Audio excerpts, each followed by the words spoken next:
এই বেটা কি বাতাস করছ, দূরে বাতাস কর।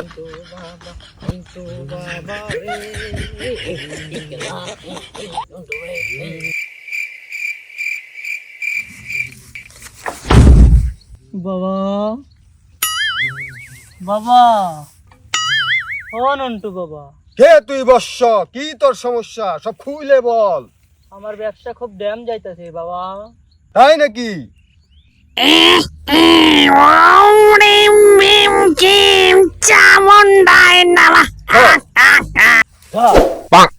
এখন থেকে তোর ব্যবসা চমকা, তবে একটা শর্ত, তোর ব্যবসার প্রথম কাস্টমার আমি, আমার কাছ থেকে কোনো টাকা নিতে পারবি না।